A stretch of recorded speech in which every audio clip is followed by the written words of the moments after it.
I must confess that as a person who was not over-enthusiastic about the introduction of television, I'm pleasantly surprised with what I've seen so far. Television has brought the world to our doorsteps and into our living rooms.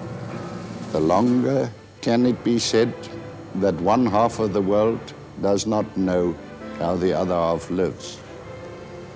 This, of course, has its advantages. It also brings with it certain responsibilities. South African television, SATV, has always had a history. And when it was started in 1976, you have to remember that there had been some 10 years of discussion in Parliament about the advisability or not of introducing a television service.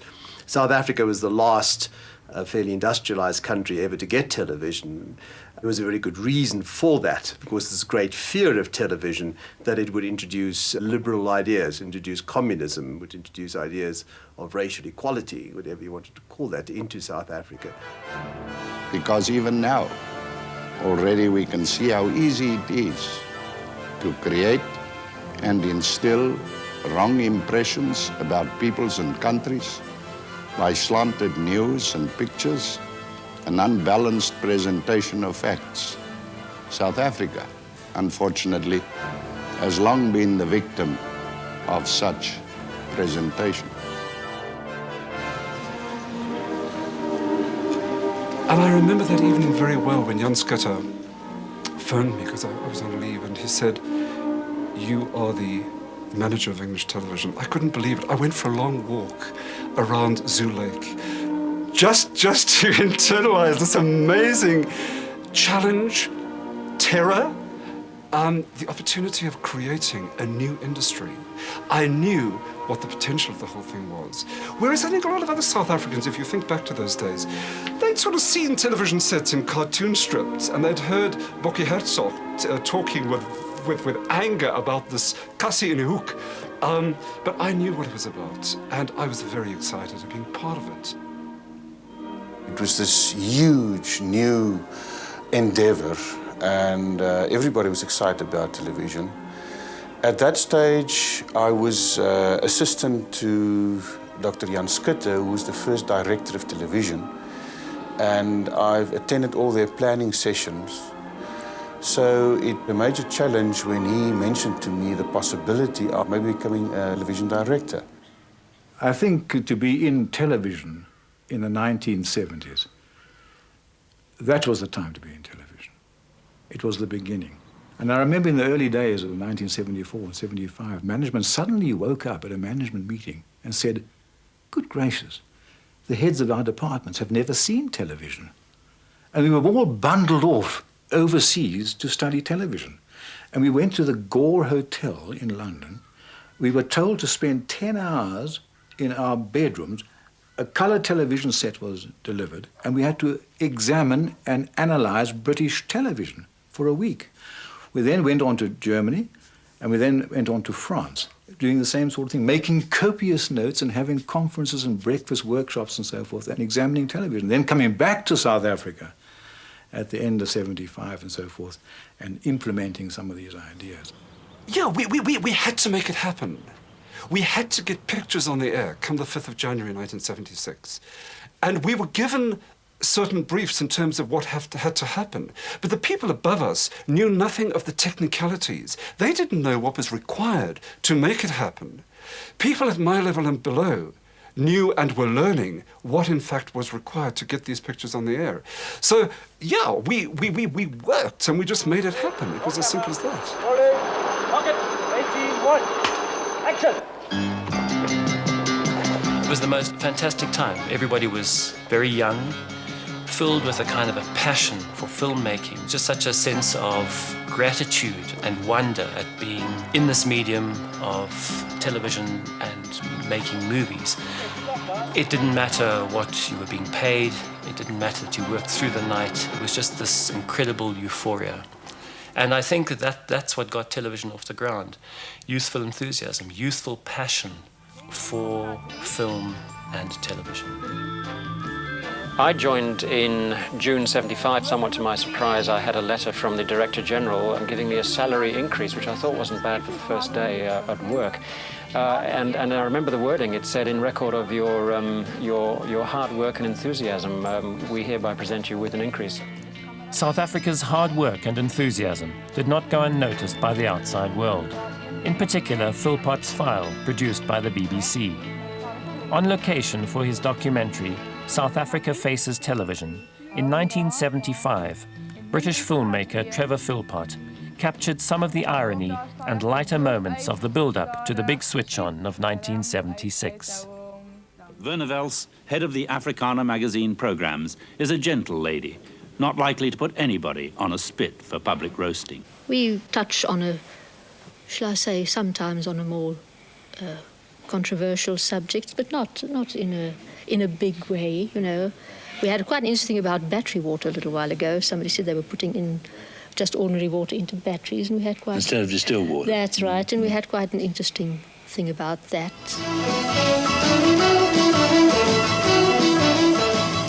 Spare a thought for the Afrikaans head of Variety. Does he have to be careful about showing revolving bottoms, even if they are fur-trimmed? Well, to a certain extent, yes. I think the Afrikaans-speaking man, or the people in this country, are myself, I include myself there, obviously. As far as dance routines and things are concerned, we will use them eventually, I think, but as you say, with a certain reserve, you know.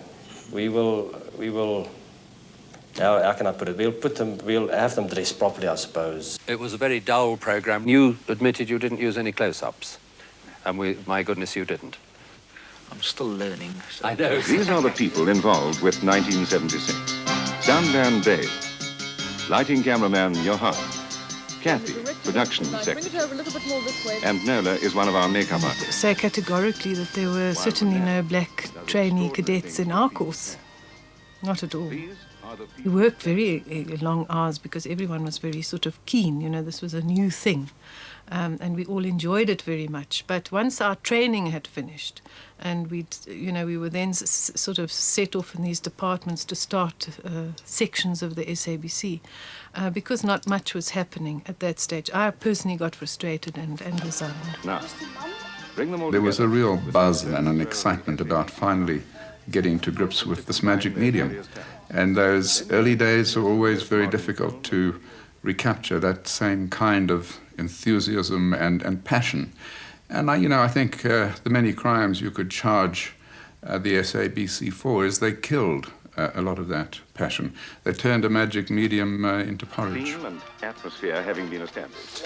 So towards the end of all this, we were all expected to make a 15-minute piece on something. And I made a short documentary called Jew, Jode, Juif, Jood, about the story of a little girl from Amsterdam and the razzias and how she was picked up by an old man and found her way to Auschwitz and how she survived Auschwitz.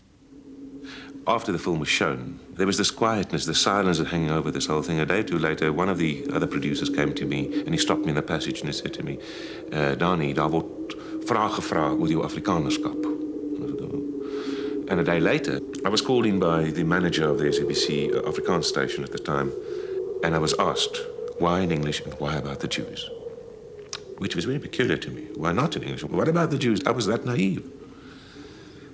And when I gave my answer, it seemed to have pleased the specific person enough to say to me, ons wil net seker maak dat jy in die Afrikaner idioom dink. That was my first face-to-face experience with what's to come in the SABC. And I think this followed on to what Dr. Jan Schutte said to us during our television course, that a black man will never appear on white television. I will never forget that. We always had the feeling from the Afrikaans side that the English department was sort of a token department. They had to be there, so they had to tolerate it. The Afrikaans department is what the SABC was all about. And let me say without hesitation, we are determined in this country to uphold those high standards of Christian civilization. And we expect of the SABC and the SATV to assist in doing precisely that. And one of the chief reasons why we are indeed so proud of our SABC, our SATV, and may I say, and may I give you, a very great man, Dr. P.J. Meyer, the chairman of the SABC, the SAIK. From a political point of view, from a control point of view, we were what the SABC was all about. SABC was it wasn't black, it wasn't English, it was Afrikaans. And if you think of the line of control that goes up, first to the Broederbond and then to the government, when Piet Meyer, the final report on the viability of television in South Africa came out, it was first given to the Broederbond before it was presented to the government. SABC was controlled by the Broederbond, out and out, and that's no secret. And there were about 49 to 50 of them that we know of. We don't know about the others. If you dare to be an individual, you are a threat to these people, to these super Afrikaners, who live and work in a sort of a dark, nebulous, neither world of their own. And they have their proxies, and these people control your thoughts, your ideas, and through that, by controlling you as a producer and the writers and these sort of people, the television, the actual people on the ground in the field, they control the people's minds at home. It's a form of thought police. I was kept in line by a process of osmosis. I knew instinctively, because I spent every day, every morning we had a meeting following the previous evening's transmission with the director of programs, and we would go through everything that had happened on the air, because I represented the English-speaking community. I was the only English-speaking person in the hierarchy of the SABC at that time, and I think they think, let them get on with it within certain parameters. I understood what was happening, but I also, because I was part of management and close to the people that were implementing policy, I knew what the constraints were. And I think that in that way, I earned a certain amount of trust from the people above me. I think they knew that I wasn't deliberately going to really sort of bring down the scorn of the entire Afrikaner nation or the Nationalist Party or the government, whatever, on our heads. That certainly wouldn't have been to my personal advantage. We were working under extremely difficult conditions because remember it was Apartheid government, the Nationalist Party was in power. SABC was actually administered by Broederbond thinking. And yet there were very definite programs we felt we had to make for South African television to educate, to inform, and to entertain. And we certainly did that. We made a wonderful program on a wide variety of subjects. I did not see my role there as a sort of news documentary, embarrass the government, embarrass the SABC type of department at all. No, we had a much wider canvas to paint our programs on. So obviously, I had certain producers within my department who saw differently. They saw themselves as perhaps being in the vanguard of change. All our programs were subject to editorial censorship, and many items had to be cut out of programs under great duress and resistance from most of us. Working in documentaries in South Africa at that time, the scope was absolutely huge, and in that sense it was very exciting because there were some of us in the English documentaries department who were really concerned to try and make programs that were relevant to the time. They never came to us and said, look, we're a Nationalist Party Government mouthpiece, therefore you can do this and you can't do that. This is the line that you don't cross. They never said that. It was far more insidious than that. They came to us and you know, they would say, no, you know, you can tackle any subject you like, as long as you present both sides of the story. Now, that was the chink. In the both sides of the story, it introduced the grey area. I can recall very clearly editing a production in which there was a clash between demonstrating Wits students and police, and a policeman at one point reached over quite blatantly, grabbed a woman by her breast and looked at her as if to say, and what are you going to do about it? Now, it happened very quickly, but anywhere else one would have frozen frame on that because it was a very dramatic moment and said something very clearly. we had a look at it and wondered whether we would get away with it because it happened very quickly and maybe they wouldn't notice it, when they went to the viewing. But then we thought on balance they probably would, and if they did, then they'd start looking for other things and then we'd lose another piece and another piece. So in the end we decided, look, let's rather cut it. And it's just a small thing, you see, but you go from there to cutting the next one and the next one. And the worst thing is when you start doing it yourself, so that the censor won't do it for you. Once you're in that kind of Pavlovian mice situation, then they have achieved their objective, I think. So ultimately, what you'd end up with is a program that, in a sense, was a total whitewash of the issue that you set out to make. At that point, they'd say, well, if you're not happy, we can take your name off the program, or even better still, put it on the shelf, and we'll worry about it later. And there are many films that ended up in that way, put on the shelf and never saw the light of day. After the Soweto riots in '76, the SABC, in its wisdom, transmitted, I think in October that year, a National Film Board production about black education. I can't remember the title.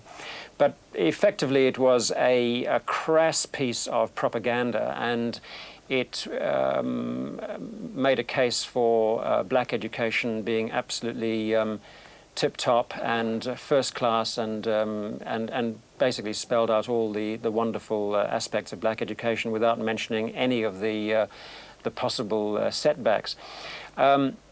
I made a case strongly that we should try and rectify that blatant imbalance. I felt that it was an insult, frankly, to our viewers, that they should have to tolerate the transmission of that kind of a program. And I merely suggested doing a documentary, which turned out to be 2 half-hour documentaries, on the state of black education at the time. This was a hot potato.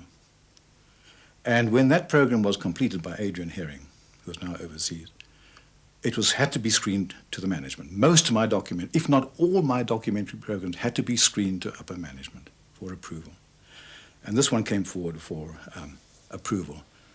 Well, I think the Auckland Park high-rise building began to tremble. And ultimately, what happened with the films was that they were simply buried, and I think it was rather hoped that they would disappear silently. And the SABC management banned the program outright. They said it was biased and must never be screened and must be relegated to the archives, probably destroyed. Obviously, you felt that your integrity as a producer, a director, was under grave threat.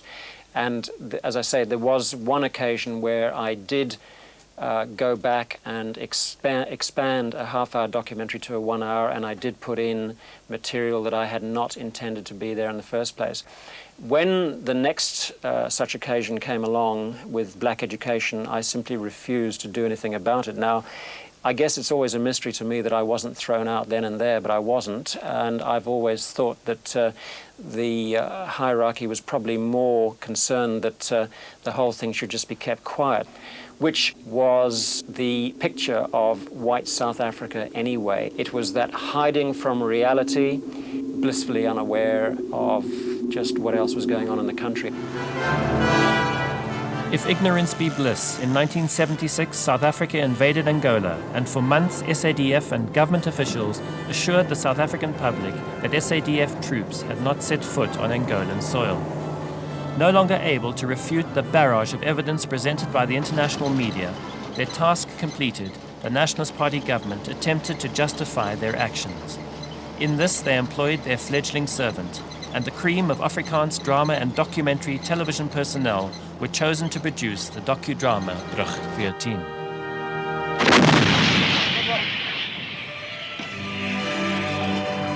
Brug 14 happened all around us. But certain producers were taken out, certain cameramen were taken out, against the background of the fact that nobody was allowed to know what we were doing in Angola at the time. It was a major propaganda effort for P.V. Botha's government at the time, for defense, for arms corps, and for the parents at home who had children over there thinking that it was all for volk and fatherland, which of course it wasn't. Here onze God, as 'n klein groepie in die vreemde, is ons vanoggend byeen om U te loof en te prys. O Here, om U te dank dat U ons gelei en gebewaar het. hoe Here ons wil ook kom en U vra om met ons dierbares wat ver van ons af is. Brug 14 was set up as a fiction, but it masqueraded as being the real thing, and I think that naive viewers could have seen it as having been shot on the battlefield. And the dangers, I thought, in SATV was not only the way in which the news was either suppressing or highlighting certain things, but how so-called entertainment programs, how dramas or docudramas like Brug 14 were pressed into the service of the total onslaught. So Brug 14, of course, immediately utilized all of the epic Hollywood conventions in order to show the brave South African soldiers fighting against the demonic Cuban forces, demonic forces of darkness, black nationalism, whatever you want to call it. And when the film finally went out, I couldn't believe what we were looking at. It was this mediocre, blatant, Russian-type propaganda piece. We were under the total onslaught. And there were times when the military would take us, heads of department, to Pretoria and explain to us what the communist threat was to Southern Africa and the importance of us producing programs which would prepare the country for this total onslaught. There was a sense that the SABC was now going to be used to justify and endorse whatever the military was doing. And I'll never forget, as English documentary producers, the organizer of English documentaries would take us into the main preview theatre. And we'd look at overseas documentaries and have a discussion about the merits of the film, which was a good learning process. On this particular occasion, we went into the main preview theatre, up in Mainside as it was then, and Don showed us a film by the American filmmaker Frank Capra. It was a series called Why We Fight, and it justified the American entry into the Second World War. So when we'd seen the film and we were chatting, Don then, it was kind of insidious. He started to turn the conversation around the point that as documentary producers in South Africa, in the particular situation that South Africa found itself in, we could be expected, as good patriots, to make films that endorsed what the military was doing. I mean, it was absolutely incredible. You know, he should even attempt to do this. And I flatly refused. And in fact, all the producers flatly refused to be involved in this. And it was given to an outside company to do. Well, I think the reaction was fairly negative. I personally felt at the time that it was important in that particular stage in our history to deal with that subject, to deal with that problem. Certainly there was a Russian threat to Southern Africa. That was unmistakable. We had to do something about that. And we shouldn't shirk from it. I hope that I could throw out the seeds and my producer would say, yes, I'll pick up that angle and go with it. It clearly was becoming very difficult to retain your integrity as a documentary producer and still make programs in that climate and in that environment.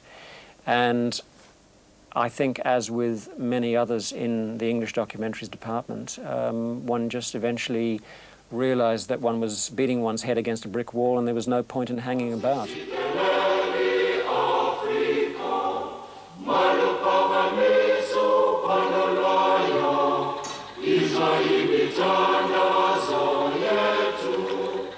In contrast to death and suffering, life and fulfillment with the miracle of birth. Here, a cesarean section delivery under epidural anesthetic. I think the Barra incident is a good example of the way in which this censorship strategy worked. I was to make a one-hour special on Baragwanath Hospital. For me, it was very exciting because, as a filmmaker, what I would do was I would use the hospital to mirror the social, environmental conditions of the community that it served. Management, however, got excited because they saw this as a wonderful opportunity to show what this wonderful hospital, in other words, what whites were doing for the people of Soweto. So I went off, I shot the film, and because it was a management priority, there was a rush to get it out, to have it screened. Management viewed the film, and there was a lot of debate within management as to whether the film should go out or not. But that aside, the SABC management passed that film without cuts in its entirety. The day before the film was to be screened, I had a courtesy viewing for the hospital staff that had been involved and that had helped me. And after the film was shown to them, I mean, it was wonderful. There was a wonderful response. They really enjoyed the film. But there was one man who was sitting there shaking his head, and he had a totally different response, and that was Dr. Bierkus. He was the superintendent of the hospital. And he said to me, there is absolutely no way that this film can go out. Not because of what I'd shown about the hospital, but because I had showed Soweto.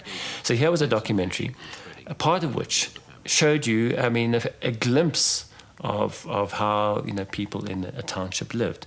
And Dr. Bierkus was extremely unhappy with this. He said, you know, it's a major program about a major hospital. It'll probably be sold overseas. And I mean, you know, can't have this image being shown to people overseas.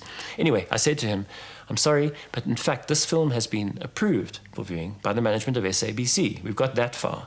And so it's going out. I then went to Don Briscoe, my organizer, and I said, look, Bierkus has had this reaction. And he said, well, don't worry. Management have approved the film and there's absolutely nothing you can do about it. And then he came back and he said, my God, it seems that Bierkus has had some effect. He's just had an instruction from management that I am to cut out the opening sequence. And, you know, I was astounded. My position was quite clear. I'd been there for 5 years. I'd seen the game that SABC management was playing with us. And I just felt that if I compromised on this small issue, then, I mean, I wouldn't have a leg to stand on in terms of other films that I wanted to make. I mean, they were about serious issues. And then it came to me like a flash. I mean, in fact, the only thing that I could do was, in fact, to tell management that, yes, okay, I would cut out the opening sequence and then not cut it out. And that's exactly what I did.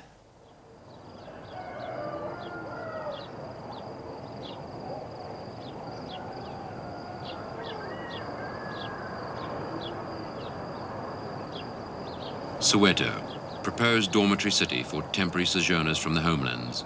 Today, the sprawling home of more than 1 million urban blacks, located in the shadow of Johannesburg's consciousness.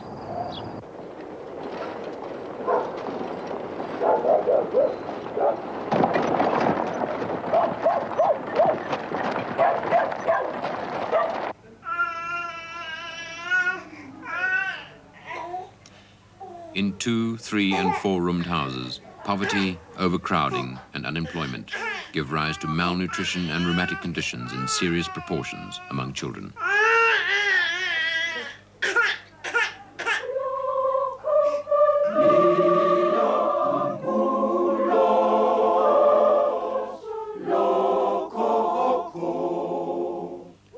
From this vast agglomeration of roughly 101,000 houses, with the dawn, the eastward flow to central Johannesburg, main focus of Soweto's work trips, begins.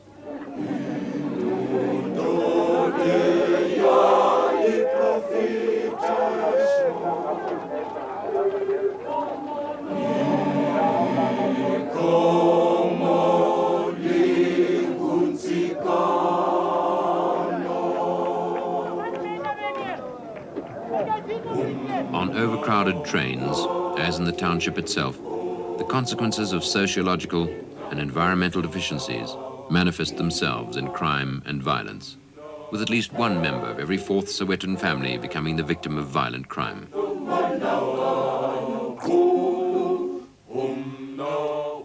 I must say that sitting watching it with friends, there was a moment when I thought maybe they would have viewed the film and seen that I hadn't cut it out and then censored it. But when I saw the first frame go up as it was broadcast, I just had this incredible feeling of relief that they hadn't cut it. And I mean, it's such a small issue, but yeah, the film was going out in its entirety. And I have absolutely no regrets about it. I was fired within 24 hours. It wasn't as if I set out to provoke a high-profile incident. It's something that just happened. I think it was an inevitable thing in terms of the game that management was playing with us, that, you know, I had seen 6, 7, 8 producers leave, resign through frustration. And I suppose in a sense it was inevitable that for me it would come to this. The producer assured us that it would be cut, and that was the problem. And I think the action that followed was in response to what we perceived as and this is going to sound a bit dramatic, but a producer hijacking the network. A time of great tension in the documentaries department, and I was obliged to fire the producer for not obeying instructions. And he said something like, "This is the worst thing I think I've ever had to do in my life. I've just received a memo from the personnel department saying you're fired." That's a pretty serious situation, firing somebody. That's heavy. And certainly I didn't have the authority to do that entirely by myself. It would have to have been sanctioned. I must tell you that I initiated it. But yeah, if I didn't wield the axe, I certainly pushed the button. Yeah. But I mean, the issue was, in fact, that it wasn't just SABC censorship, because SABC management passed that film for broadcast, uncut. It was outside interference by somebody who, as I remember, had links with the Brederbond, that his displeasure was communicated up the line, it came across and back down into the SABC.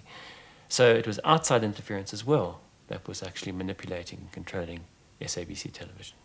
While all that was going on, there were a lot of very positive things that were happening.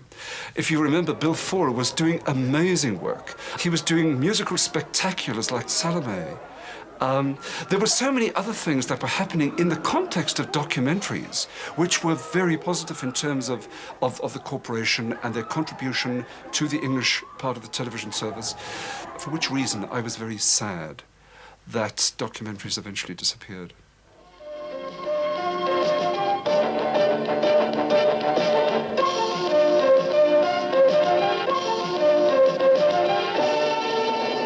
I always knew that the National Party controlled the SABC. If you want to know it, if you want to call it controlled, call it whichever word you want to. Fact is that the SABC was not independent. It supported the government of the day. The Minister touched on several other subjects. He made an urgent appeal on the private sector to become more involved in fighting the international campaign against South Africa. The private sector had access... But as a news producer, it happened very often. You're live on air, the minister phones in, you've got to take that story off, which caused a lot of havoc in the flow of things. I mean, we often went black. We often had breaks on air. And they weren't technical breaks. It's because simply a story was taken out which had a bit of film attached to it. And you can't simply just jump that piece of film, because in those days we were running a reel of film.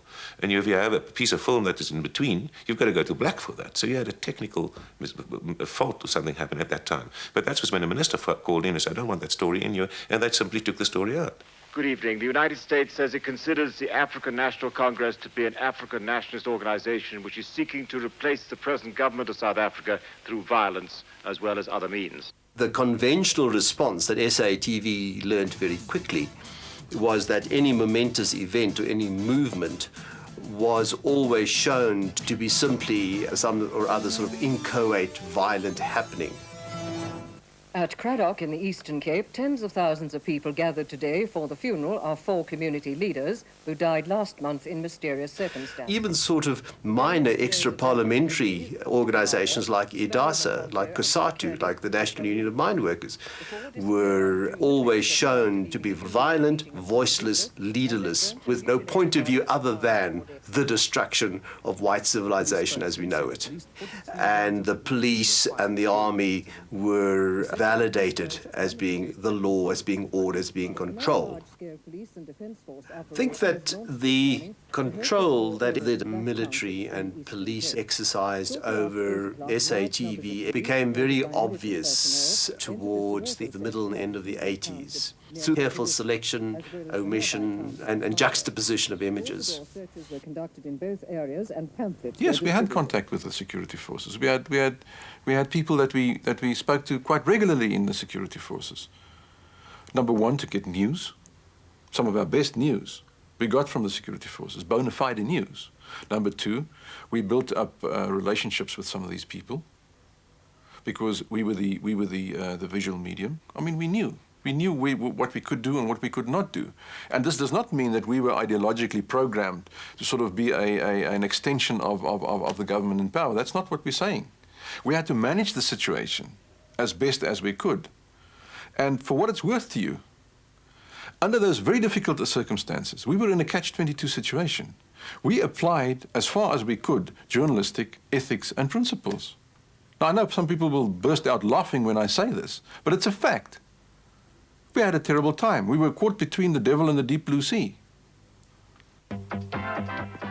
You know as well as I do, especially in news, that what you use and the way you use it carries a certain message. Remember the footage of the woman who was necklaced, etc., etc. I specifically phoned somebody to find out if we should use this, would there be any security implications? And he said no. So if you can find a reason to use it, use your journalistic ethics, your journalistic norms, use it, which we did. Good evening. In tonight's program, we'll be looking at the issue of black-on-black violence and related matters. But first, let's take a look at this brief report, which includes some disturbing scenes. July 1985, Duduza in the Transvaal. Miss Marquis Kosana, a victim of black violence. I want to say this. It's got nothing to do with government policies. It's got nothing to do with apartheid or anything like that. It's got to do with the commitment of the ANC, communist manipulated as it is. They want to gain control of the country through of the people of this country, the black people in particular, through intimidation. And then after that, remember the funeral of whomever. And then you had these big communist banners, etc., etc. But according to the laws of the land, we could not use it. And I phoned and I said, look, we are transgressing the act, but we want to use it. And the answer was, use it. It happened many a time. And I know everybody will now deny and say, look, Pretorius is a liar. But I know of many occasions where we, as journalists of the SABC, and journalists per se, agreed wholeheartedly, and vice versa, with the viewpoint and viewpoints of the security forces, and especially the senior people who knew what it was all about. We were at idem about many things. And we knew that the politicians would never hold that same viewpoint. The demonization of Desmond Tutu by the then government, at that stage, was done for a specific reason. Remember sanctions, UDF, etc., etc. Now, surely, the state broadcaster will have to take sides with the government of the day in a situation such as this. As journalists of the state broadcaster in those days, we did not have a problem with that. Sure, it was a mistake to demonize Desmond Tutu, with the hindsight we have today. But with the information at our disposal at that stage, we took a decision. It was either black, it was either white. Not in the sense of color, but it was either left or right or whatever you want to call it. And we took the decision with no problem. I had no problem. Now, if the demonization of Bishop Tutu happened in that process, today I say it was wrong and I regret it. But one must see this in perspective of the wider picture. There was an element of corruption involved in this. I can't believe that other producers on the outside, some of them who got so much work, didn't play along, weren't given the rules and said, as long as you do this and do this, this is what's going to happen. Business ran on those principles. It was corruption. It was nothing but corruption. I don't think apartheid, as I said earlier, I think it could have worked as successfully for as long as it did, or won the acceptance that it did, without the active participation of the SABC. I don't underestimate for a moment the part they played in bending minds, you know. See, a lot of people don't read newspapers, and of course, you know, how good the newspapers are is also a matter for debate. But those people who rely on radio and television for their news and for their views would have been very much influenced by the SABC. And that's why, although there were many people there that I liked on an individual basis, super people, you know, we could talk about them at great length, nice guys. But at the end of the day, if you look at what they did in the way of bending minds, ruining careers, frightening people and making them insecure, telling lies, I think they were really pretty awful people. I had much more flack from the media than I had from my bosses. I mean, the press gave me hell. I think they saw me as a renegade. They saw me as a traitor. I am so bloody English, with my double-barreled name and all the rest of it, and Anglo-Saxon looks. And in spite of being a born South African, I think the English press never really forgave me for what they perceived as my siding with the Afrikaner establishment. All I wanted was television. I loved television. I wanted to be involved in television. That was my reason. Yeah.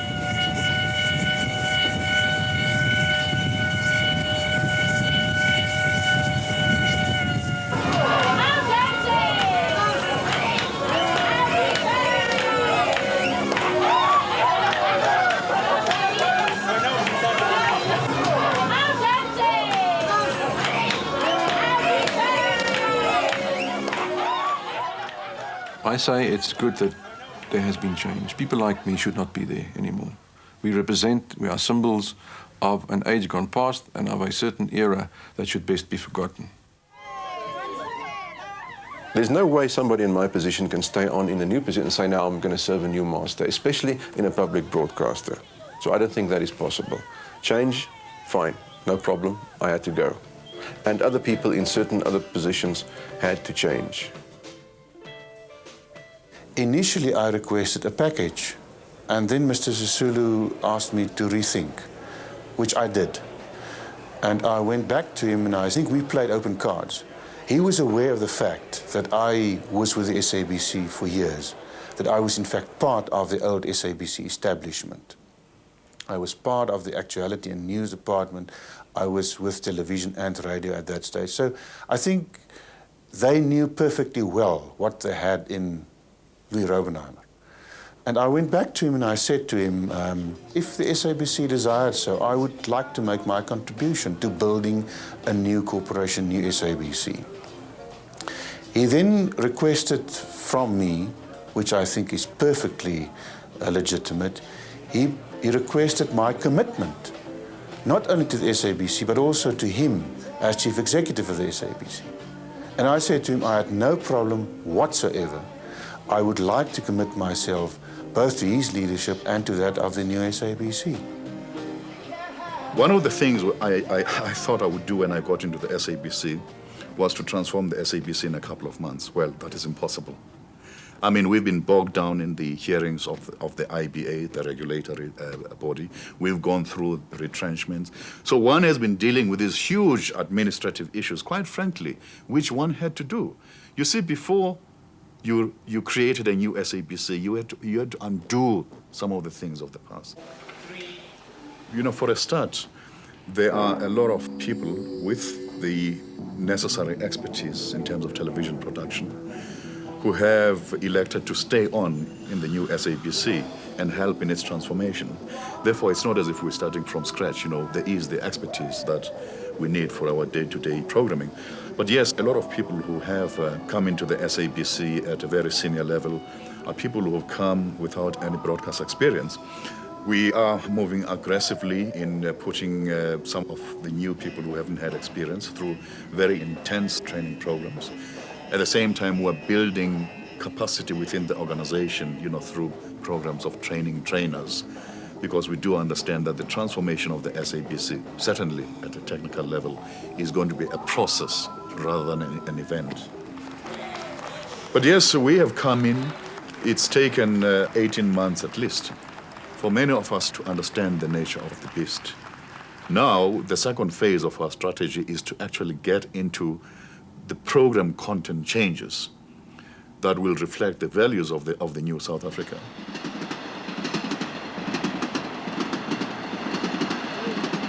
Have you ever been asked by the government or any representative of the government to make a particular program or to withdraw a particular program? No, never. No, neither on radio and so far not on television. Do you see the possibility of that happening? No, we don't. I don't think we operate that way. And I don't think it's the government's belief either. Now, is that because your policy and the government's policy coincide exactly? Or is it because they genuinely don't wish to interfere? I think they genuinely don't want to interfere, but also I think we ourselves, we have a certain policy amongst ourselves, and I think if we work within that framework, we can get away with quite a lot. Those of us who have come into the SABC, I believe, have a history of striving for principles, for instance, such as editorial independence and the autonomy of the public broadcaster. So we have a deep commitment to those principles. However, our personal commitment is not enough. And so we have put in place charters within the SABC that will govern the independence of the editorial side of the corporation. We have, for instance, a document, a code of ethics for our news staff that makes it very clear that editorial decisions lie with editorial people. We are also making representations to the Constituent Assembly, where we want to put into the Constitution, as a very fundamental principle of the Constitution, the need for the public broadcaster to be protected by the Constitution. I do believe that if you put in place processes that are open to public scrutiny, that half the problem is solved. If SABC management has to be fleet-footed, if it has to be effective, if it has to be efficient, it is our interest as well that we co-manage this place with the public, because corruption also bogs down the organization. It leads to mediocre performances because people are given work on the basis of who they are rather than what they produce. I asked the Director General what their attitude to the deep social issues in the country was going to be. Would they allow a crusading drama or documentary producer a permanent place in their service? Yes, I think so. Well, why not? You know, we have people here belonging to all parties, and be it in the news department and in program department. No, surely. I think it makes for good broadcasting if we have people with different points of view.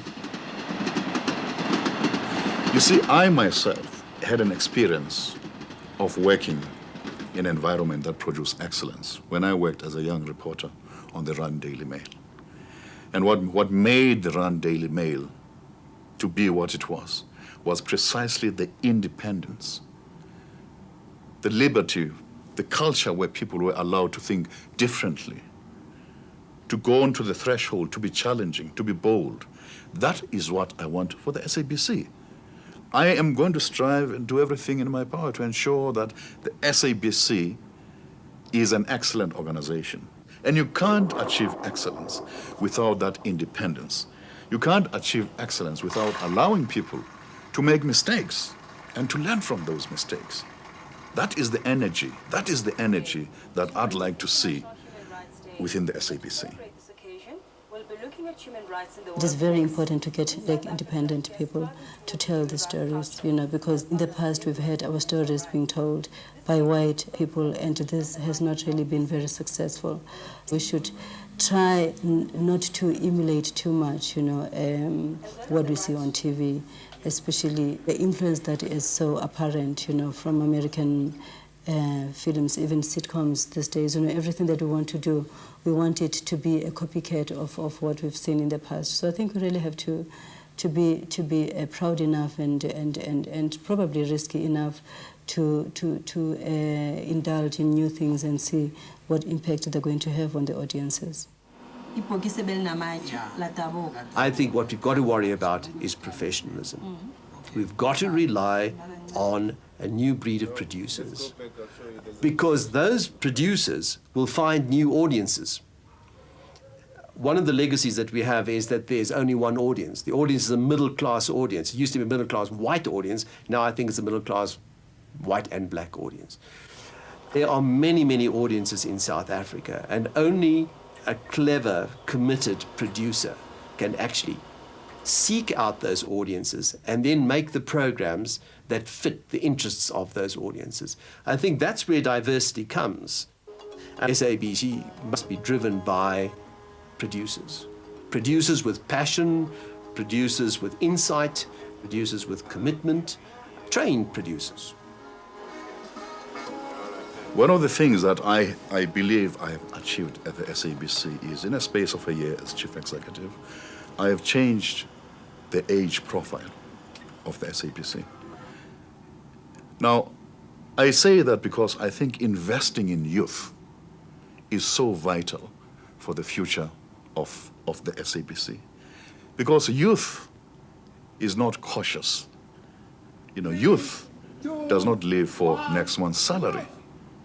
You know, so I have invested in the youth because I believe that they have the energy, the passion for creativity that I want for this organization.